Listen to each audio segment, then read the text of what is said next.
Assalamualaikum warahmatullahi wabarakatuh. Alhamdulillah bertemu kembali dengan channel Service All Smartphone.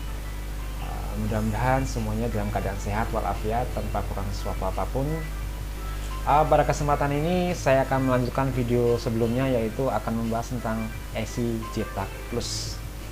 Karena sebelumnya sudah saya jelaskan di sini ESI Cetak Plus ada 4 software ya. Yang ESI Cetak Plus sudah, sekarang kita masuk ke ESI Cetak Tool. ESI Cetak Tool itu untuk versi lama ya, versi kalau Plus yang terbaru, kok Tool lama. Tapi kalau kita beli ESI Cetak Plus itu sudah otomatis bisa menggunakan yang versi lama juga. Oke, nggak usah lama-lama, langsung kita buka aja.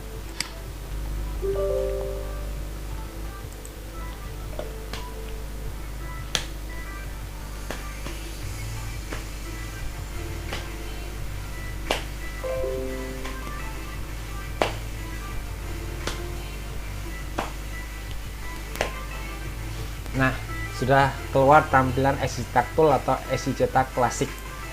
Klasik itu untuk versi lama ya. Jadi kenapa ESI Cetak Plus bisa menggunakan ESI Cetak Klasik? Karena di sini dijelaskan sudah aktif dua-duanya, yang terbaru atau Plus dan yang lama. Kalau untuk Z3X aku sudah punya boxnya sendiri, jadi nggak aktivasi, dan LG saya nggak aktivasi karena jarang masuk kasus di LG, mungkin hanya software atau ganti MNC, seperti itu aja sih. Oke, yang pertama ini ada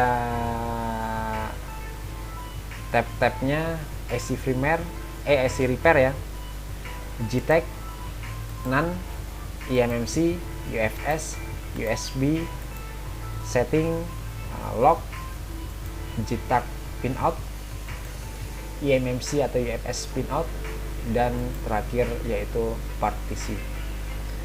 Jadi langsung kita buka yang pertama, kita di sini arahkan ke locknya ya. Lock itu maksudnya di sini tampilan hasilnya. ESI Repair yang pertama. ESI Repair saya belum pernah nyoba di bagian ini karena nggak tahu ini maksudnya kenapa. Kalau kita klik di sini suruh masukkan file ya. Mungkin saya coba aja ya, file primer aja di sini. Kita sambil belajar bareng-bareng. Tadi judulnya apa? Repair file. Repair file itu sudah saya masukkan file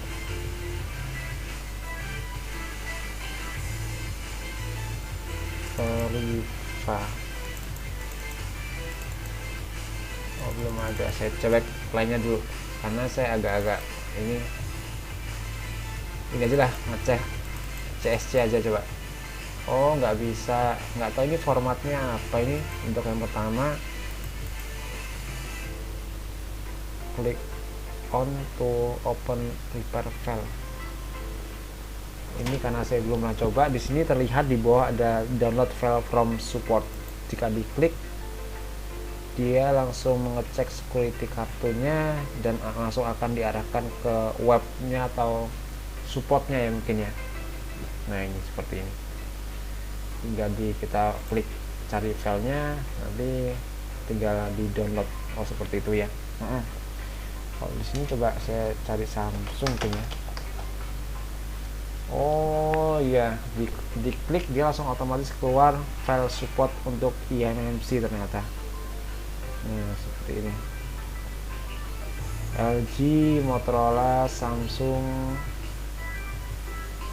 Saya sebagai contoh aja di sini, coba saya buka 1723 itu Samsung F5 kalau nggak salah. Jika diklik lanjut, ini mau di save atau enggak, klik download ya, tes. Dia login, langsung diarahkan ke langsung ditaruh di ini apa namanya, kita suruh naruh folder, kita buatkan folder di sini, klik save. Coba lihat sih hasilnya kayak mana. Langsung download seperti itu maksudnya. Jadi sesuai kebutuhan ya. Speednya wow juga, lumayan cepat ini. Saya buka, tadi saya naruhnya di D ya, di E apa D lupa tadi. Ini di F. Di sini terlihat sebuah file RAR karena belum selesai ya. Itu speednya sih lumayan cepet kok menurut saya ini proses download, jadi dia langsung diarahkan ke support ya. Seperti itu lah ya.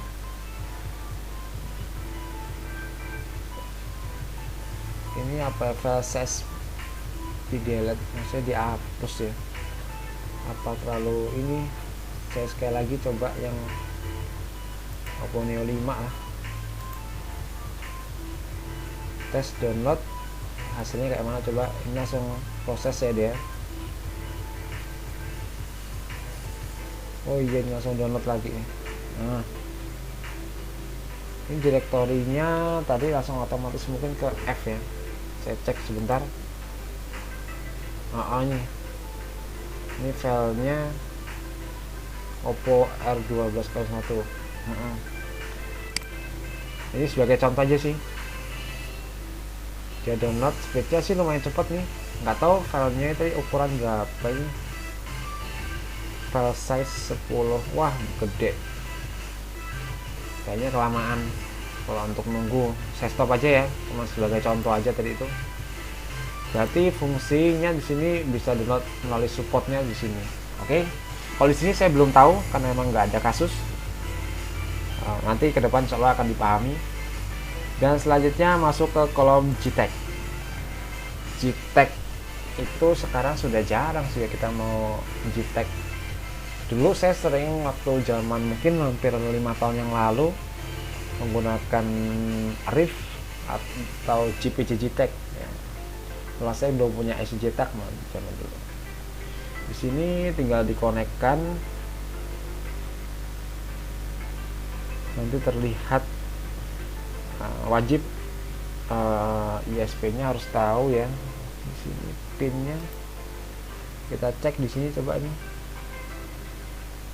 Langsung masuk ke server apa mungkin ini. Kita tunggu aja sih, pengen lihat. Oh ini maksudnya nggak bisa ini karena saya belum mengkonekkan atau belum connect HP yang mau di JTAG ya. Jadi menunya ya seperti ini, banyak yang off karena nggak ada kasus mungkin ya.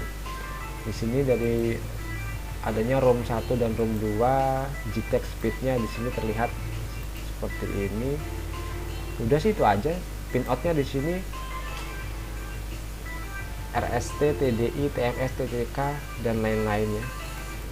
Karena nggak ada yang dikonekkan, jadi ya nggak tampil atau abu-abu ya.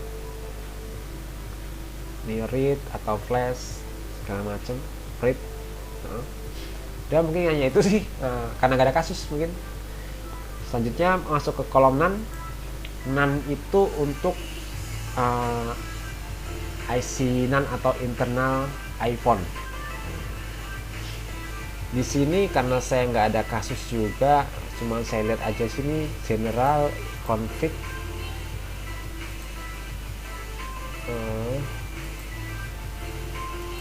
Vendor file.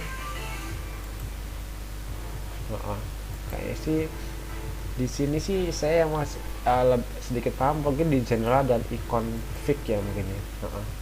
Kalau general tuh untuk read NAND chip untuk backup, ini untuk read NAND, untuk erase NAND atau isi di dalam NAND itu di sini ada read dan erase, itu untuk membackup, untuk mengisi atau menghapus atau mengerase.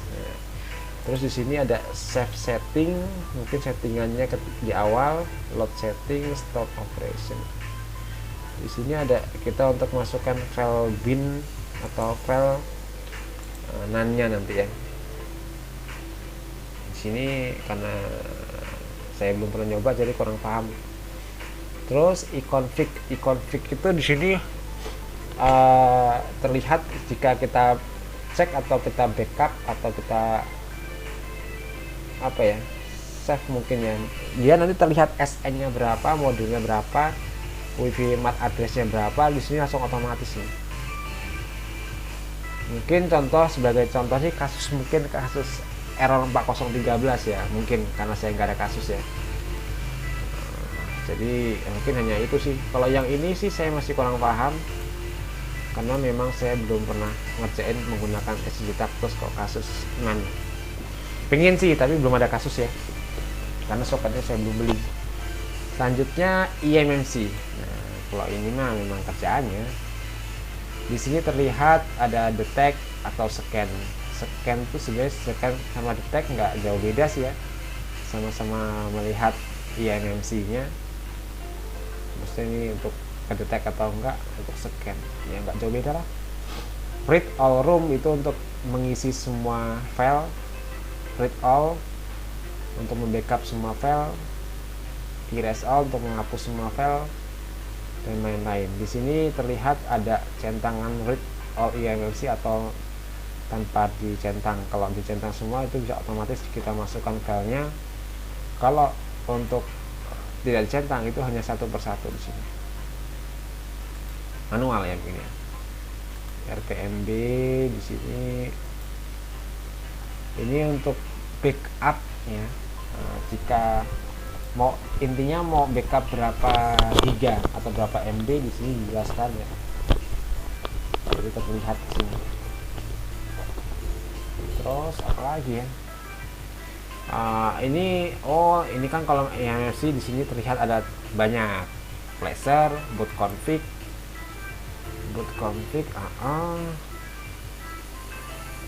Dia di sini terlihat. Sebetulnya kita akan merubah boot biar secara manual ya, sama kayak status tadi, tapi di sini tidak terlihat ada pilihan otomatis yang chipset Qualcomm, MediaTek atau lain-lain lah seperti itu ya. Jadi kita harus memahami isinya ini. Di sini ada apa lagi nih? Udah sih kayaknya itu. Terus advance. Ini termasuk banyak ini. Advance itu ada Android, FRP Clear, PIN, Android FD Info, format user data, dan lain sebagainya. Ini sebagai contoh HP Oppo ya, Oppo atau Xiaomi lah, Oppo terutama. Oppo yang kita akan set isi data Oppo itu tapi melalui angkat eMMC. Atau with user data itu hanya menghapus user data aja, atau meng-read.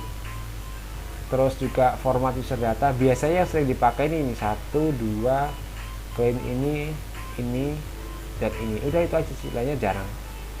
Di sini terlihat update eMMC firmware. Itu maksudnya untuk mengupdate eMMC yang mungkin lemah, kita update menjadi baru kembali, tapi dengan eMMC tipe tertentu ya, nggak semua.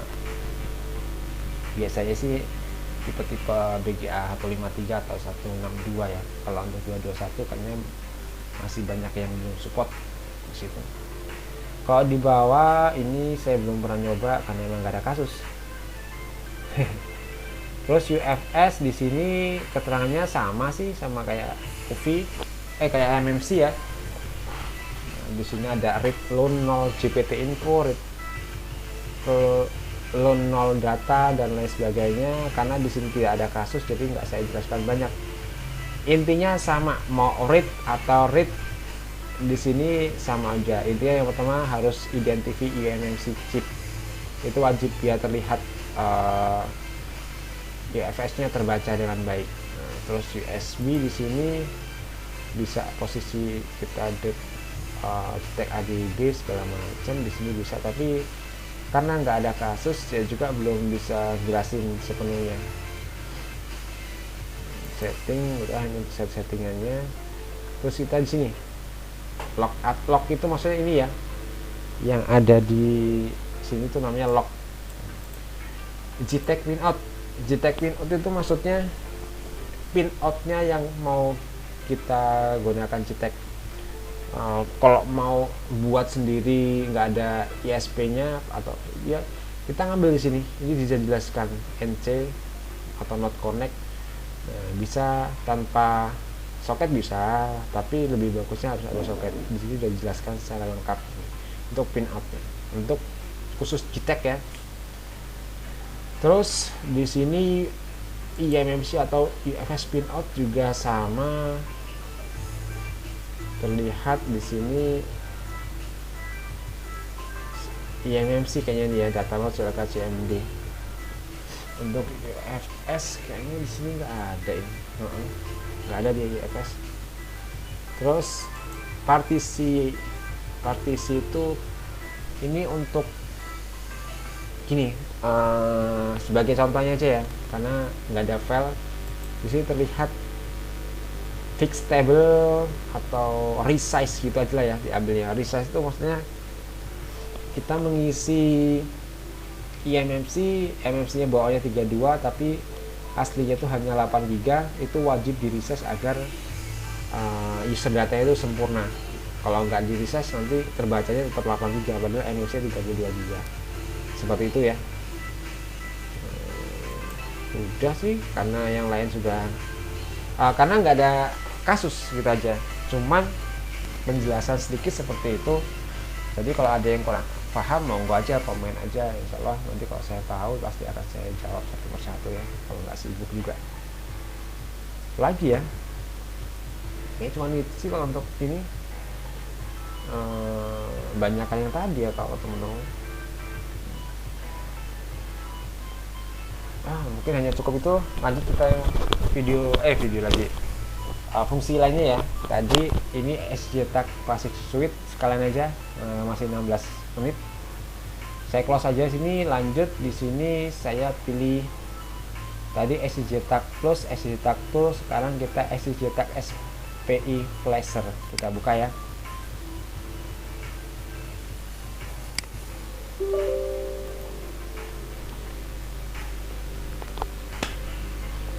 Di sini terlihat simple, kolomnya apa itu SJTAG SPI Flasher. Nah, karena kan pasti banyak teman-teman buat apa nih, karena emang nggak tahu, ya kita aja. SJTAG SPI Flasher itu untuk memflashing jenis IC memori seperti EPROM ya mungkin. Di sini dijelaskan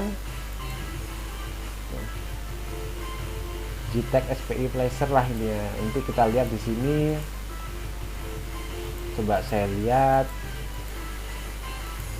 Oh ini nih, ini untuk nama-nama IC-nya. Saya sudah pernah nyoba dulu pakai Winboard. Winboard tuh TV LED kebanyakan. Laptop juga ada Winboard.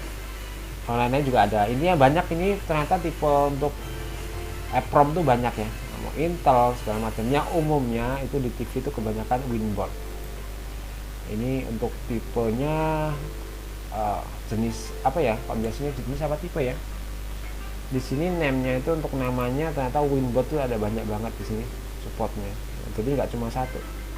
Dulu yang pernah saya coba itu kalau nggak salah yang ini nih. Jadi caranya tinggal konekkan. Ntar dulu di sini terlihat ada ini kayak ada ISP-nya. Ntar saya coba cek dulu ya. Kalau kita nggak tahu ISP-nya gimana mau ngecek? Kalau dilihat di sini,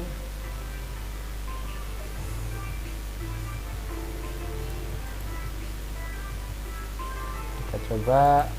Oh nggak ada ini. Oh berarti kita harus program, kita cari-cari dulu. Voltec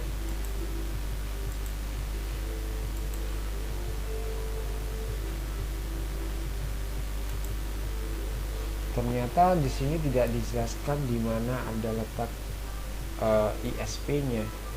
Kalau di UV itu ada, apa saya yang kurang paham di sini? Auto detect device ternyata tidak terlihat di sini ya. Mungkin di webnya mungkin ya. Jadi penjelasannya tuh intinya gini, SJTAG SPI Flasher itu untuk memflash file IC memory atau EPROM ya. Dengan jenisnya itu banyak. Di sini ada AMIC, ATMEL, ENI, ESI, SMT dan lain sebagainya, dan tipenya ini banyak juga. Jadi prosesnya tinggal di cek. Jadi kalau sudah connect, di sini akan terbaca. Lanjut masukkan filenya kecil kok, cuman nanti ini karena abu-abu karena nggak ada kasus ya. Kalau ada kasus nanti dia terlihat, tinggal kita klik 2 kali, masukkan filenya, lanjut klik read dan selesai. Simpel. Selanjutnya ini karena ini masih penasaran di mana letak ISP-nya, saya juga kurang paham sih ya. Lognya kayaknya aman-aman. Apa di webnya mungkin ya? Nggak apalah. Yang penting sudah tahu itunya. Kita close saja. Selanjutnya pilih eMMC Manager. Oke, itu yang terakhir ya.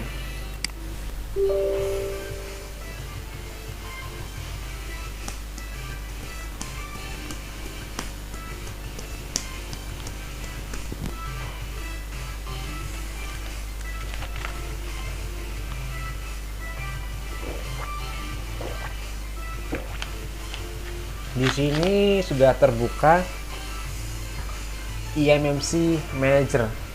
Tampilannya beda sendiri ya. Padahal di sini yang sering dipakai untuk kita, kenapa? Karena simple. Bisa untuk eMMC ataupun UFS. Flashing juga bisa di sini. Oke, kita bahas ya dari pertama satu persatu ya. Main, browser, hex fuel, tool, flash, eMMC tool, Android tool, file tool, setting. Udah sih, yang pertama langsung aja lah kita buka main. Main ada di sini terdiri dari tab-tabnya yang seperti ini. Di sini terlihat, maksudnya itu untuk vendornya ya mungkin. Nah, by vendornya itu mau Qualcomm, MediaTek, ya mungkin ya. Coba kita Qualcomm, kita pilih. Di sini posisinya mau eMMC ataupun mau posisi Qualcomm 9008 dan lain sebagainya. Terus di sini bisa dikonekkan ke SJ-TAG socket atau ISP-nya. Di sini sebagai contoh saya buka SJ-TAG socket ya. Terus untuk eMMC voltage-nya 2,8 aja, clock-nya 221 aja, nggak usah tinggi-tinggi, bitnya 8 bit. Lanjut untuk mengecek, kita pilih di sini connect to SJ-TAG. Nah, maksudnya dari soketnya itu kita konekkan. Kita melihat eMMC di sini terbaca nggak? Ternyata terbaca di sini.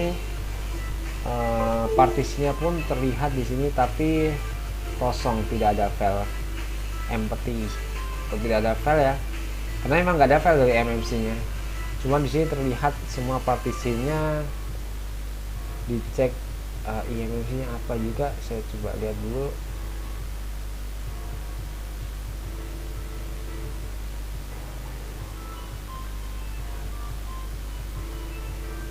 Ini tidak terlihat tipe eMMC-nya.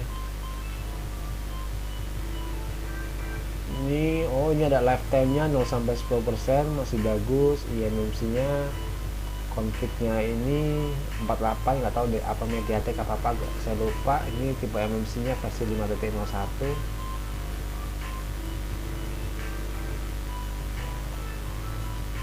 RPMB-nya sudah kena blok. Di sini nih filenya, eMMC-nya, eMMC vendor Hynix, namanya HCG84 atau LTMC yang biasa orang sebut gitu ya. Nah, ternyata seperti itu. Berarti di sini melihat log atau file yang ada di eMMC yang kita cek tadi. Settingannya sih nggak usah dirubah-rubah sih kalau saya, tinggal otomatis masuk ke connect ke SJ-TAG. sekarang kita masuk ke browser. Browser itu untuk menampilkan sebuah partisi yang ada di eMMC tadi itu, dan ketika kita mau backup ya mungkin ya, di sini tinggal kita pilih select all partisi ya, kita klik kaki kanan terus read before select partisi, read select partisi.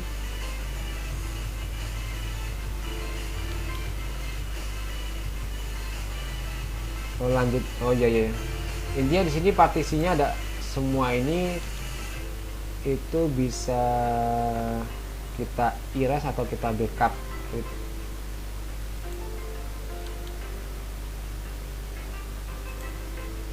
Seperti itu ya. Ini intinya isi partisinya ada di eMMC itu. Semua terlihat di sini. JP1, JP2 dan lain sebagainya. Hex viewer itu ini agak berat kita ingin melihat isi di dalam file itu. Nah, kalau ini pusing jujur, harus teliti banget. Kita next aja ya. Tool itu maksudnya kita bisa remove pola atau pin, contohnya Oppo dalam keadaan eMMC nya diangkat. Jadi bisa menggunakan ini karena simple ya, tinggal Oppo password aja diklik aja, nanti bisa hilang ini ya, password Oppo nya, atau full whip juga bisa, itu semua data hilang. Terus ngapus pin juga bisa, tapi nggak semua pin ya, kalau new security kayaknya belum tembus. Reset user log atau reset FRP, di sini jelasin. Intinya sih di sini untuk meremove pin atau pola atau meremove isi di dalam eMMC itu. Terus juga kalau di bawah jarang dipakai ini mah. Selanjutnya tool, ini ada Android tool, terus eMMC tool ada juga untuk read eMMC info. Gitu. Ini untuk set root config, read extra JST, eMMC test.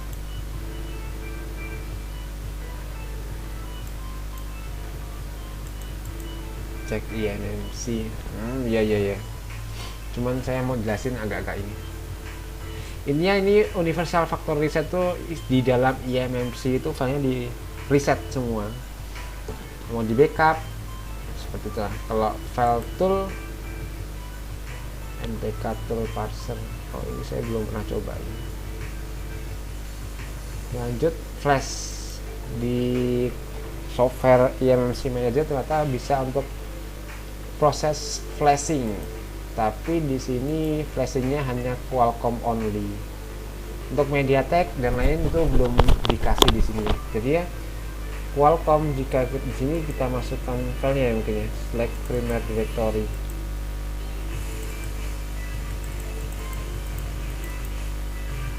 Tinggal dibuka di sini.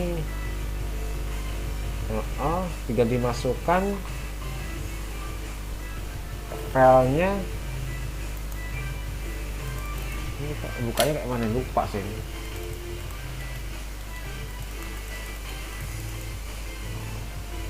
Select primary directory. Jadi penempatan file directory-nya saya kurang pas mungkin, jadi nggak nongol. Sebenarnya simpel sih, sudah pernah saya buatkan tutorial kalau nggak salah ini di video saya sebelumnya. Jadi cara flashing Qualcomm menggunakan ZX atau SJTA Plus itu seperti itu, sudah saya jelaskan. Jadi mohon maaf ya, nggak saya jelaskan, kan agak lupa saya ini, makanya saya buat video ini biar nggak lupa. Untuk setting kayaknya biasa ya, seperti umumnya lah. Mungkin hanya itu sih. Kalau ini agak-agak susah saya jelasinnya karena memang belum memahami banget. Ini sudah semua ya, tadi SD Tactile, eMMC Manager atau Exeter SP Tracer. Sudah itu mungkin kalau kurang sip penjelasannya mohon maaf ya, karena sama-sama belajar. Jadi setidaknya bisa menjelaskan sedikit yang saya tahu. Nanti kalau seandainya ada kasus dan saya menggunakan SC Tackless, kalau seandainya nggak sibuk, insya Allah akan saya buatkan tutorial contoh mengganti MFC apa itu pakai menggunakan SC Tackless ya. Mungkin hanya itu penjelasan yang masih kurang sip, nggak apa-apa lah, setidaknya bisa berbagi untuk teman-teman semuanya. Mohon maaf kalau cara penyampaiannya kurang baik atau kurang bagus, karena dimaklumi saya ini hanya mencoba berbagi, tapi saya bukan seorang guru. Cukup sekian tutorial ya mungkin ya dari saya, kurang lebih saya mohon maaf. Dari saya Kiri, assalamualaikum warahmatullahi wabarakatuh.